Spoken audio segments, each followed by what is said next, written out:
Melanin on melanin. You do need to recharge off your velvet skin. Make them feel like 12 again. Soon as you What's up, everybody? It's your boy Andy, aka Mr. PYO. That's how you can follow me on the socials. MISTER.PYO. Mr. Put You On. And you are tuned in to the All the F is Sauces podcast. And we are on episode 3, and I'm hoping to be able to have these edited and released. Today's August 1st. I'm hoping August 2nd. These are going to be on my first 3 episodes, will be on the internet for everyone to enjoy. I am looking forward to it, even though I'm saying that out loud. Honestly, I'm terrified. That's why it's taken me till August 1st. Well, it's soon to be August 2nd, 2025 to get them out to the public. And so I appreciate everybody who's watched or who will watch and who will support. And I appreciate y'all. Thank you. It's been a long journey. I'm really looking forward to start sharing it and really kind of dialing it down. If I had to be honest, a lot of it's just been my own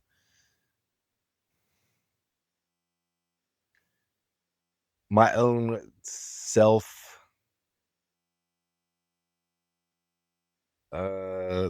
creative block, I guess you can say. Like, I have a lot of stuff that I really want to talk about and create. I just don't know if what I'm creating is going to be the cleanest output, but also there comes a point in time where you have to not give a fuck and just do it. And so this is what I'm doing. And I'm hoping for the best, but it's something I feel like I need to do and honestly probably should have done a long time ago. And so, yeah, here we are.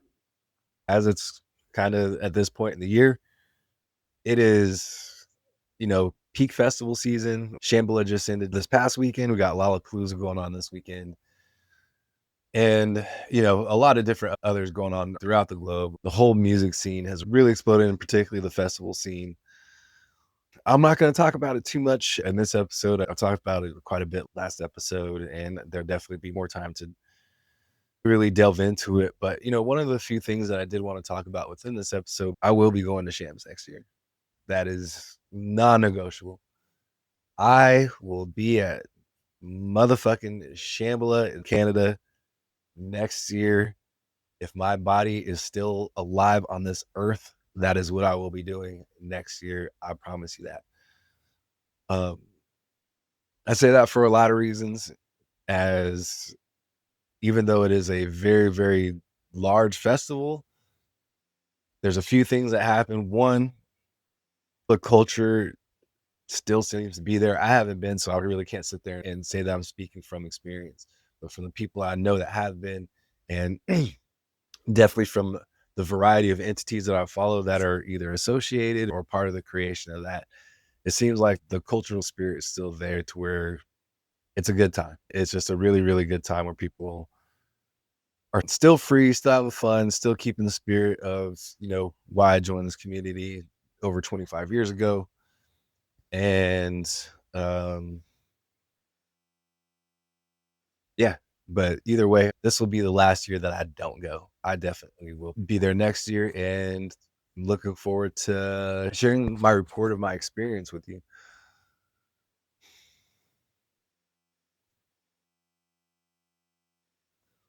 One of the things I did want to share, and I can't say the shout outs to Shambhala because they don't really have like a quote unquote VIP scenario at Shams. But one of the topics that I did want to talk about right now that I touched on last time, and I probably should do just a whole flat episode about this, is I don't know how sustainable capitalism is in this space.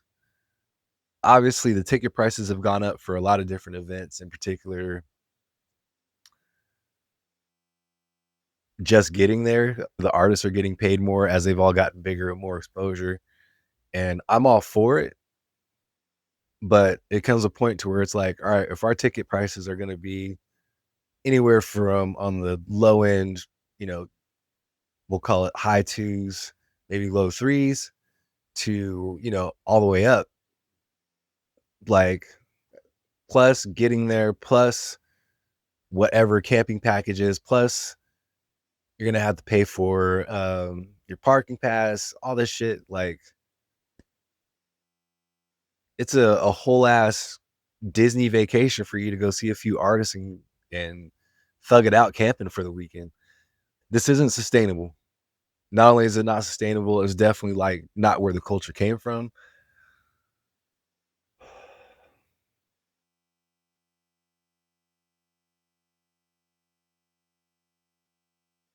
I really don't know how it's gonna stop because as this thing has become pop culture, which sucks for me to say because I never thought it was something that would be pop culture. The reason that most of us that started this got into this is because it wasn't pop culture. It's because most people who are sitting here going to these things because of something they seen on social media or have arrived within the last, I don't know, 5 to 8 years.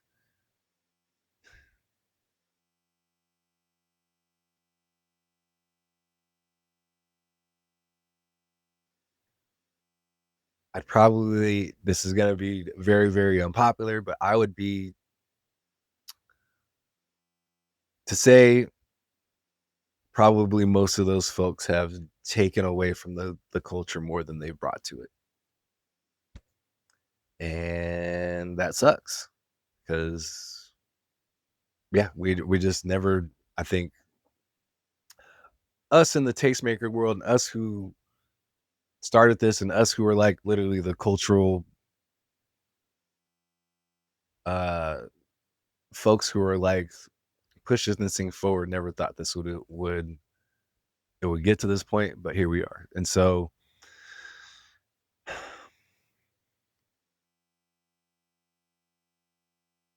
what are we excited about?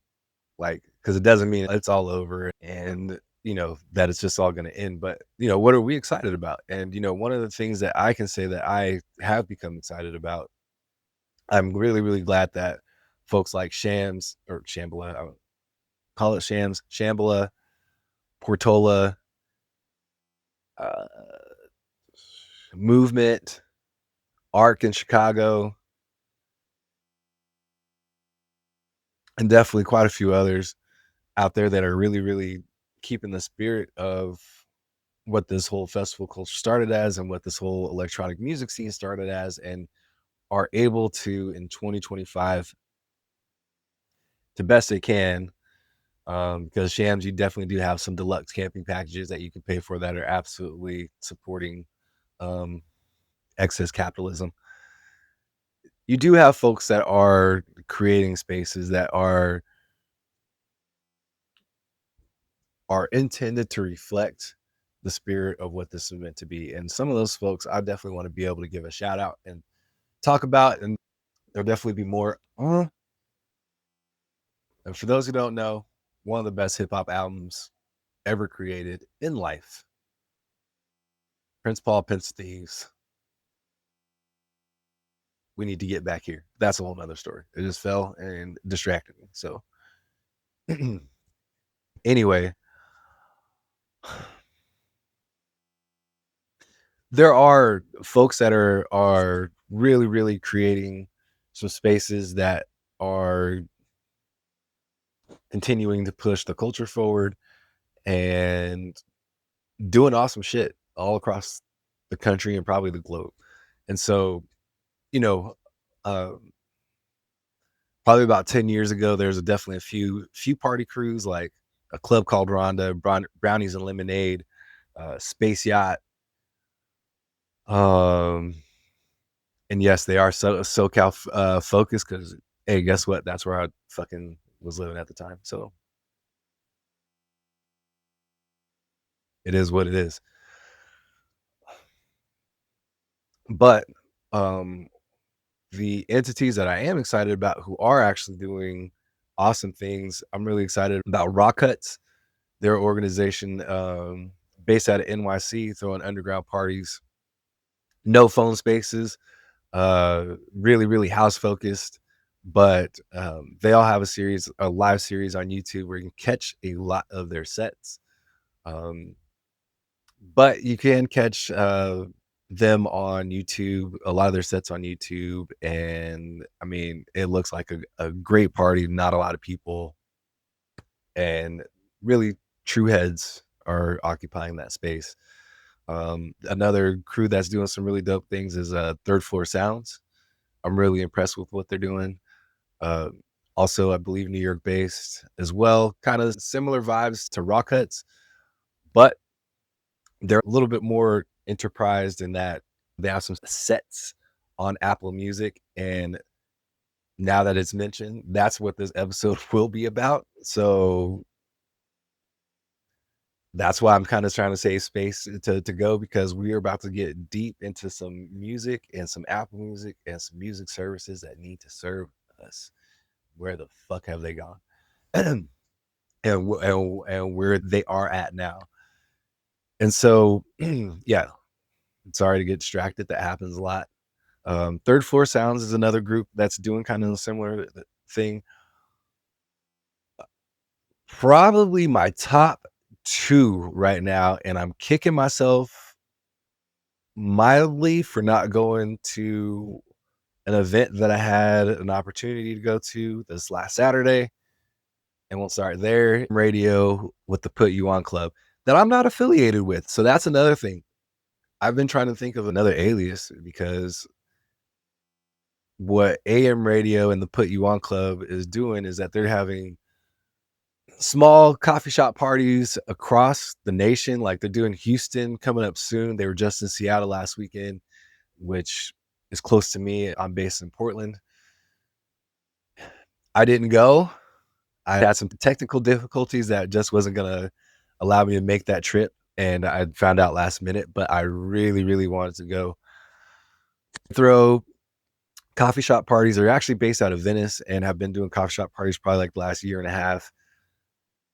Definitely have had some heat on there. Like, they had Dombreski, which I'm gonna see in a couple weeks here in Portland, which I'm actually really excited about because I'm actually planning on going. That means I'm really excited about it. They've had quite a few folks with names have occupied the AM radio space. So they're really, really doing it. I don't want to give them the whole no phone thing, but there's really something to it when everybody's not sitting there. Everybody who's there is there for the music, and they're not there for the gram, or they're not there for what they could post on social media or what they're trying to record for their clout. That shit has got to go. That is what's ruining the shit. Period. If you're new here, it's okay. We've all been new once, but fuck me, man. Stop that shit. I'm sorry, rant over. Anywho, but yeah, what Put You On Club is doing is really cool, especially like I said, they're doing AM parties, coffee. I think they serve espresso martinis or whatever if they can. But it's just a whole different vibe with like, and it's pure house music, and everybody's kind of in tune for it. So I'm really happy about it. Another one, and this is probably my current favorite. And that being said, every entity that I just mentioned has a channel at the very least on YouTube, if not on SoundCloud as well. Some actually have sets on Apple Music as well. I know for Third Floor Sounds, they definitely have, as James Juke has been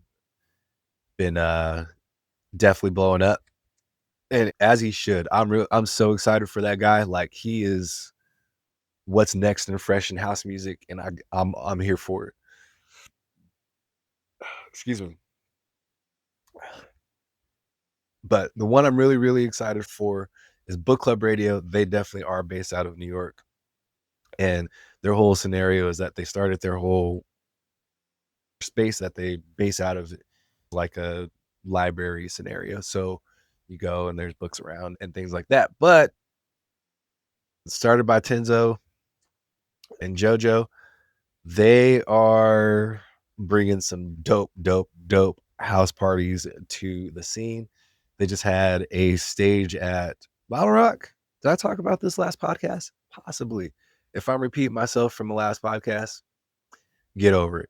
Either way, they're super dope. They're actually throwing their first festival at the end of September. And if I wasn't going to Cascade Equinox already, I would definitely go to the Book Club Radio one, because from a spirit vibes scenario, they absolutely are nailing it. And I'm excited to see what they're doing.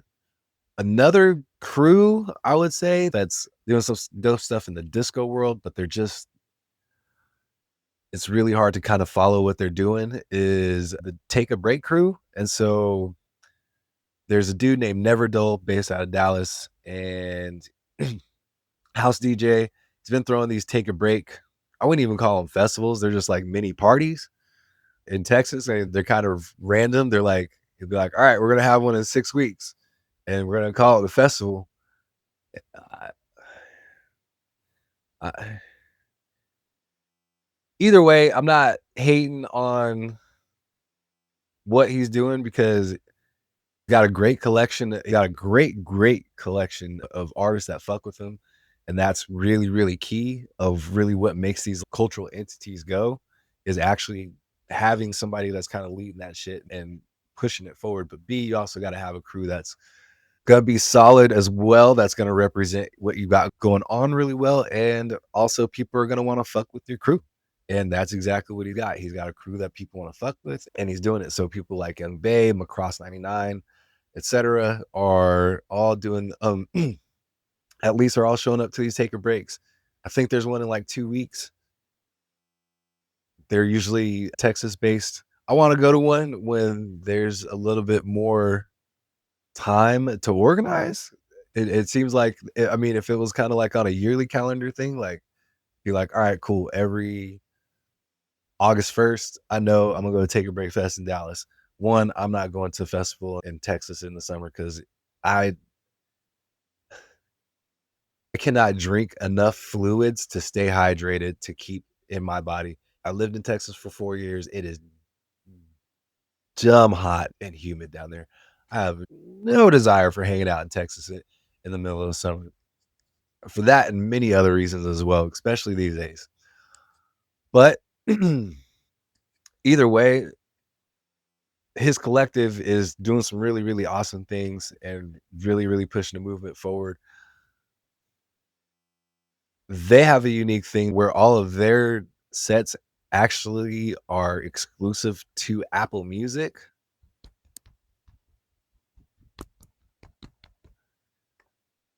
Some of you guys may hate, but hopefully after this conversation, I am going to turn all of y'all around.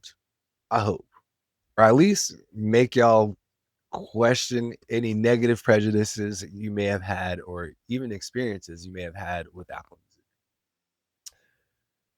And so, yeah, let's get into it. As somebody who's always been a discoverer of music, and the person who, like, yeah, just somebody who's always loved to discover new music. You know, I'm in my early 40s, and I came up in the days of pre-streaming. So pre-streaming, really your major ways of consuming music, if you were on the go, was AM, FM radio, or you had to take CDs and tapes with you, which was all pre-recorded stuff. So your limit is all on that. Or it was on TV, obviously, but also there was a box and some other, smaller services that were kind of not as consistent, unfortunately, as the bigger music channels. But either way, that being said, your chances for music discovery really depended on the DJs or VJs of those radio stations and channels. Then once internet opened up, you access who and whatever you want. And especially post streaming days as well, that just made everything a lot easier so far as how to discover music. However, one of the things that, at least in the electronic scene, that's always been really difficult. Electronic scene has always existed. Yes, there have been individual tracks, as that's what DJs have played in order to link together to make a set. However, one track doesn't make their set. Their set is what makes the experience. Translating that from a digital experience to a user experience has gone through a lot of different phases that have been, to be honest, a lot more DIY than they have been standardized. Actually, it's not even the fucking direction I wanted to go. So fuck that shit. It is. I mean, yes, it's all correct, but it's just like the whole point of it is that we all rely on some which way, shape, or form, or a VJ DJ kind of scenario to kind of rely on where we're getting new music from. Obviously, now there's so many different services. I'm a big SoundCloud user, and before Mixcloud and whatnot. But I think one of the things that we've always had issues with, at least from the electronic world, is like all of the different remixes and edits and things like that never really populated or were meant to even be played on like an Apple Music. And definitely they're so far away from Spotify and the larger music services that have just really made those services for us in this world, and especially as tastemakers, not even desirable or usable, or like just, yeah, you just use it if you got somebody basic in the car, like, here, let's play some fucking, I don't know, you want to listen to some Britney Spears or whatever whack shit you fucking listen to, let's put that on or whatever. But we always went to other services in order to find our sets and to hear them either clean or unedited or whatever the case, or to discover new music as well.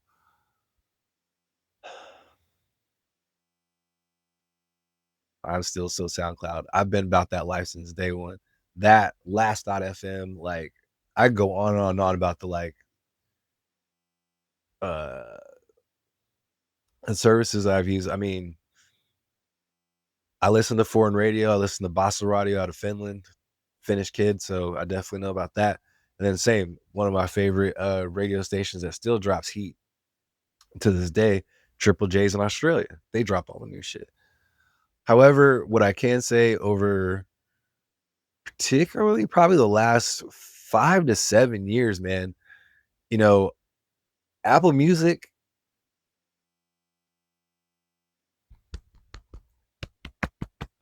I got to give you your flowers where they have deserved. And this is absolutely a place where they've had some flowers deserved.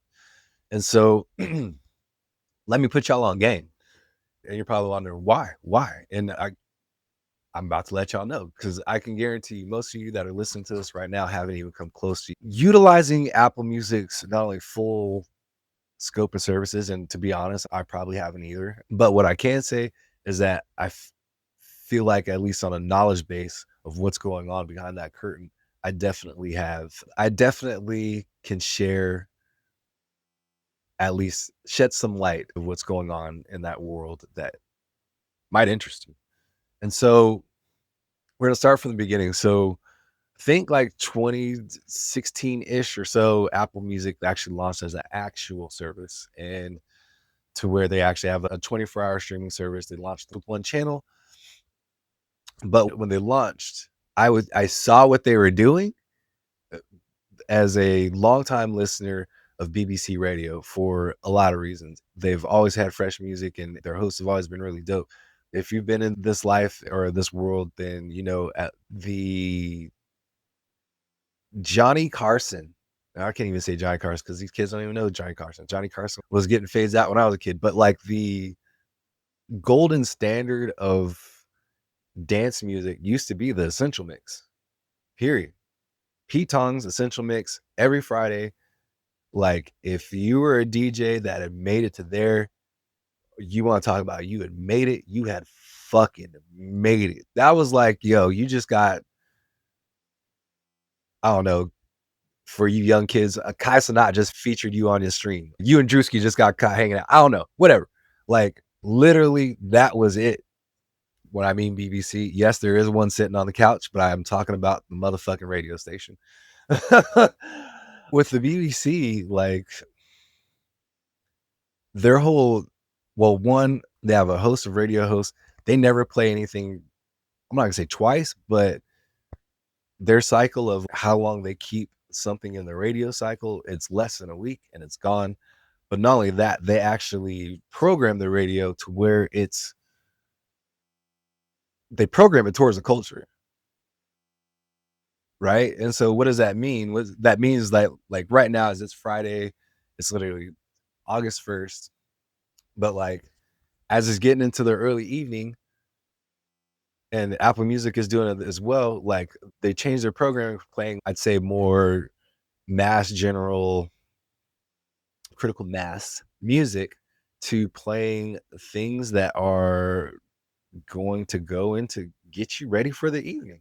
Like they start during the afternoon, they understand everybody's like getting off work, getting out of school, getting kind of whatever, and they kind of starting to make their plans for Friday and the weekend. And as the evening builds up, they actually build music for that vibe. And so um I saw Apple doing that once they started pulling once they stole Zane Lowe from BBC, and they stole a couple other they stole a few others. I was like, "Oh, I see what they're doing. I see what they're doing."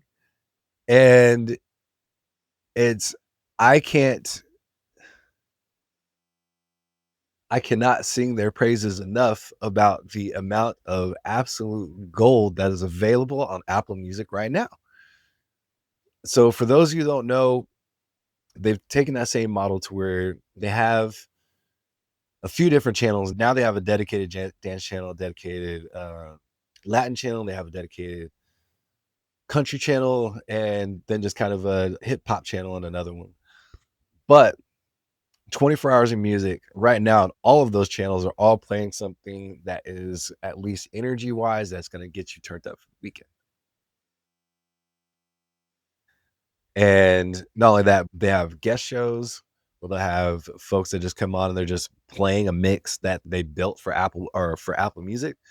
But a lot of times they have hosted radio shows by a lot of different famous folks. Now the amount of shows that they've either have or have had hosted by musicians, and I'll say have had because obviously as musicians are busy touring, making their own projects, etc. Sometimes they do a show for a few seasons, sometimes they don't. But the cool thing about it is that you listen to that show and it's not just like that artist playing all of their music. They're playing music either that they like or they're trying to build a story or a soundscape around or trying to also musically educate other folks as well or have interviews. And so, for example, like one of my favorite shows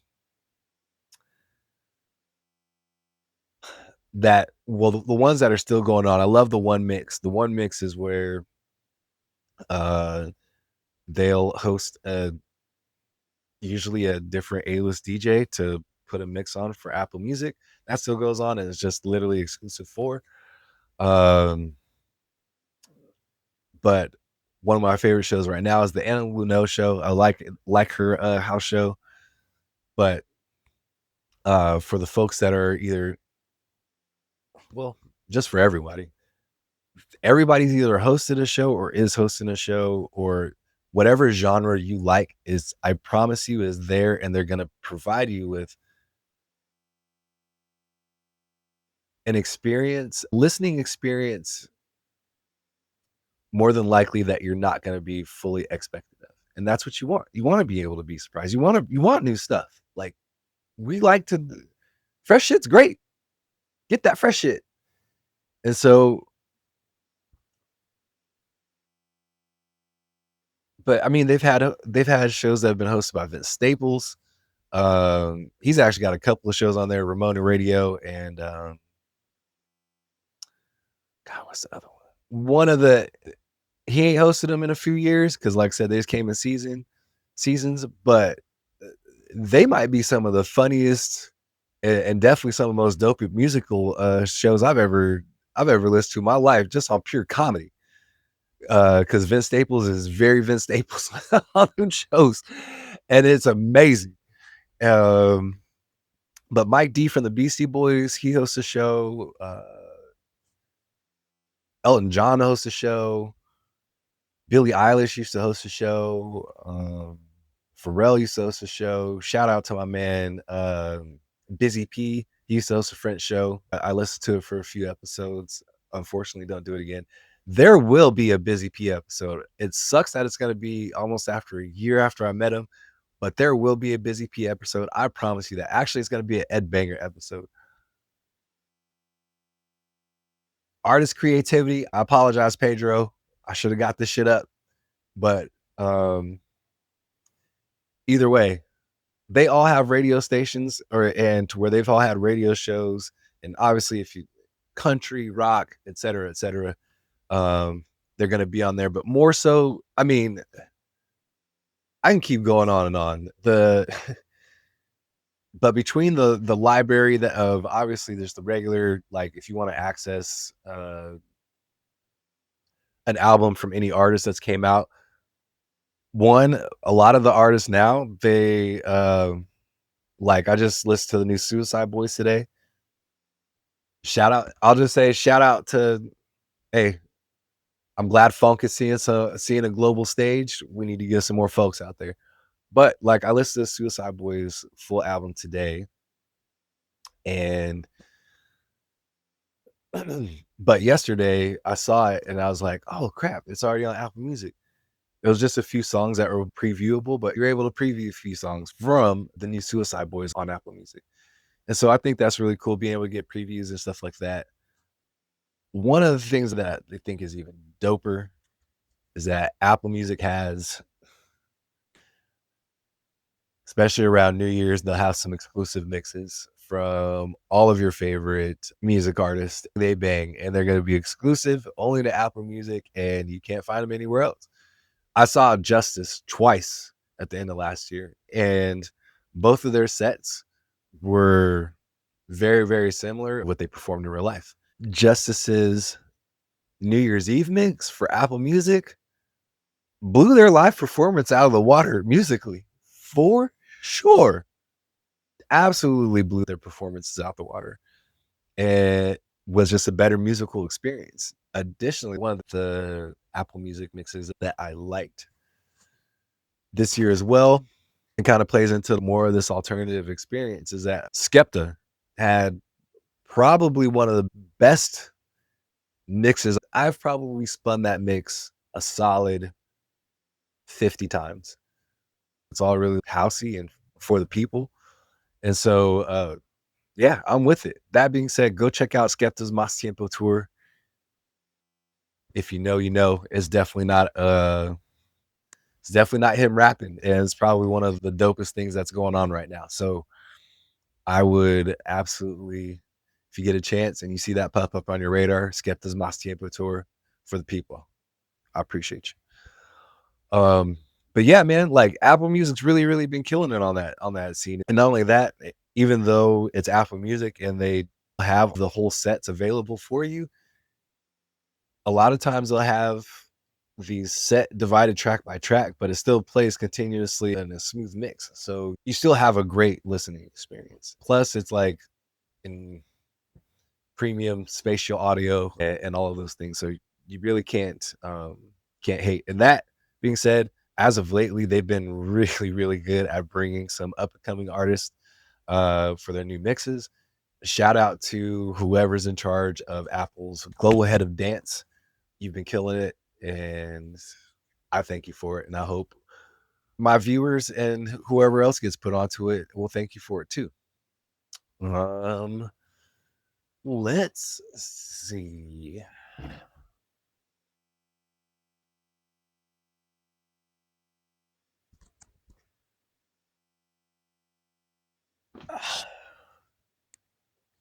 One of the other things I want to talk about, and it's kind of a little bit of a rewind and a flip back to kind of like these party crews I was talking about.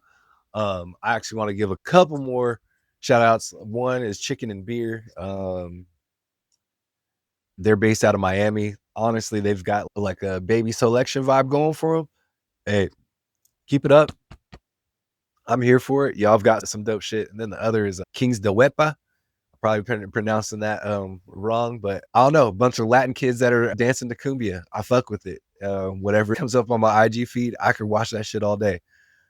But anyways, like I said, really want to get back to kind of like talking about these folks because,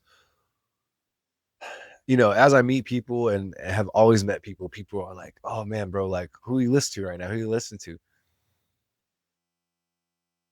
And yeah, I'm gonna have some artists, of course, a ton of them that I could put you onto, and that's fine. But also at the same time, I really feel like we need to change the conversation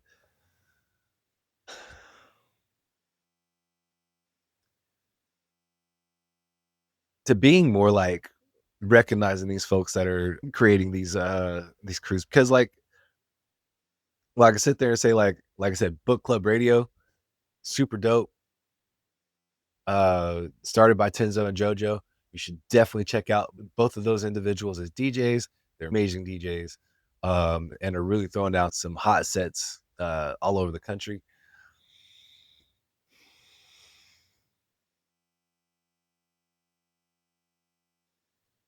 But why am I just going to tell you about those two, right? Because even though they're dope and they're the leaders and kind of like moving that scenario along, and it's their project, however, they've got friends, and whoever that if they're good enough to make what they've made, probably the people that are messing with them are gonna be just as dope as well, or at least some kind of flavor of dope that they're fucking with as well. And so I really wish, because for me,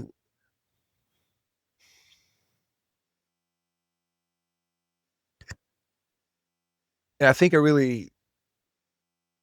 want to push that forward because at the end of the day, it's that experience that's more or less going to keep driving you to it over being like going and seeing just the artist. And I'll explain. And so throughout the years, there's been a ton of different crews that have come and gone, or some still here. But for example, like, and this is going to be a really hard one to talk about because it's definitely a situation that should still be here or should still be going on. Um, just a really unfortunate, uh, we'll call it this. This ended due to cultural collateral damage. And for those who aren't in the know, you guys can look it up. I'm not going to go into it. Um, you guys can form your own opinion based on what you found. But back in like the mid 2010s, when the LA beat scene was really going, like the first jump where fucking Teebs and DiBiase and like all these folks that were just NPC monsters. Um, everybody that was blowing up with uh the Bananas Network and more. But like Bananas Network's still going. Like, shout out to them. If you're anywhere near Lima Park, excuse me, uh, check out Bananas. That's where Doja Cat got started. And so, yeah, they definitely are a definitely an incubator for talent. But the main one that I want to talk about is the low end theory. And the reason I say that because the low end theory was so integral to that LA beat scene or not only just the LA beat scene, like what it did for the beat and lo-fi scene now it's almost immeasurable. And what the low end theory was there's an event every Wednesday. Oh my gosh, I'm about to cry because I want to go back so bad. Oh my gosh, I wish there was that much culture here in Portland. Um, but it was an event every Wednesday at the airliner down in I think it was like Lincoln Heights in LA. And it was a place called the Airliner. It was a party that was hosted by GLK, Gaslamp Killer, Daddy Kev.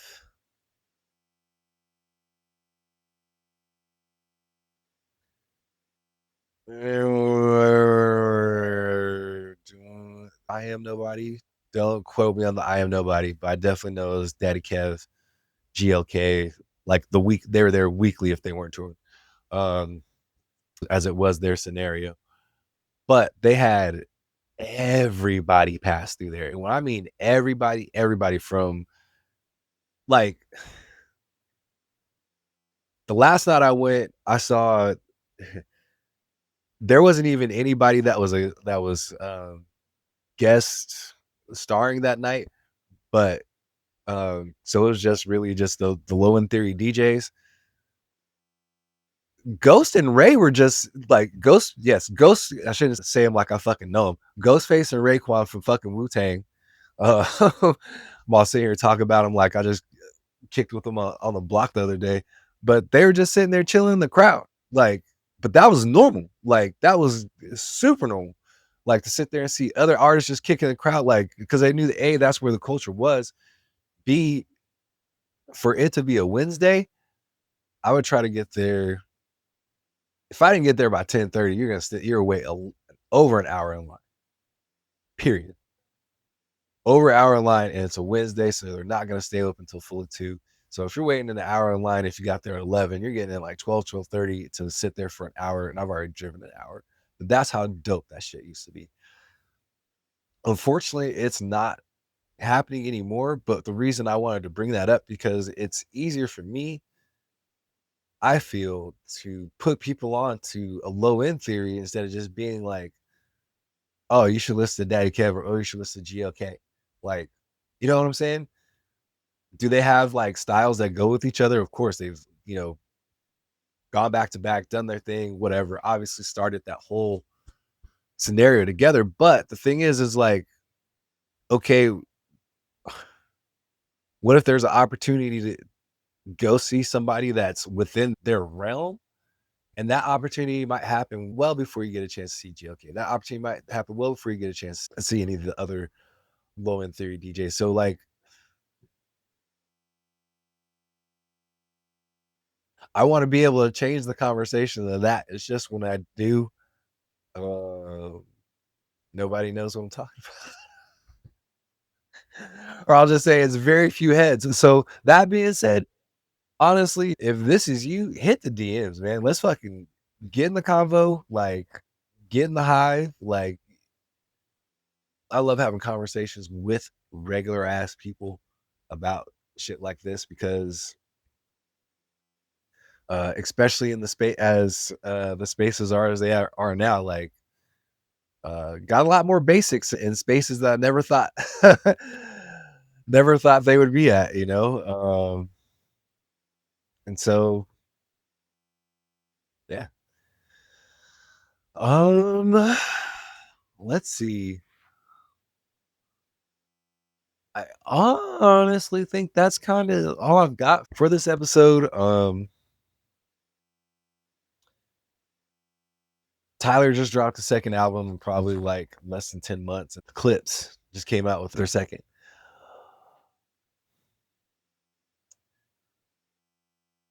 I'm not going to say much about either because as both entities are, they have enough people to talk about them enough already. One of the things I will say is that I really, really fuck with Tyler as an artist and as a cultural tastemaker. Um, he's done a lot of his beats. Honestly, when he started with Odd Future, if I had to be honest, that was probably one of the most influential movements of the last 20 years. I'll get into that in another episode. But yeah, I can appreciate Tyler for the culture and what he's doing. Album, I listened to it. It was cool. Same with Clips. I listened to it. It was cool. Um, I think they were just kind of as expected for me. Not bad. Definitely not bad. Not bad at all. Both respects. Just as expected. And, one of the things that it's like, yeah, I don't know. That's not why you're here. I don't even know why I brought that up because that's really not why you're here. If you're here to hear a review of a Tyler Clips album, hey, it's cool. You just heard it. That's probably as much airtime as I'm going to give something like that because there's so many people talking about all of those things. I'm here to talk about stuff that doesn't get airtime. And stuff that hasn't got airtime. I'm gonna continue to do that and hopefully tune in, and hopefully it was a stream of consciousness that all made sense or was at least easy to follow. I'm starving. It's getting late, and yeah, either way, I appreciate y'all and really looking forward to this next episode. I gotta start doing more short form content. Hopefully this will start getting easier for me to where I can start putting this out a lot quicker and sooner, and definitely make money so that way I can stop doing this in my spare bedroom, my 100-year-old house in Southeast Portland. All right, then, y'all. Take care. Stay safe. And yeah, man, I'll see y'all next time. Cheers.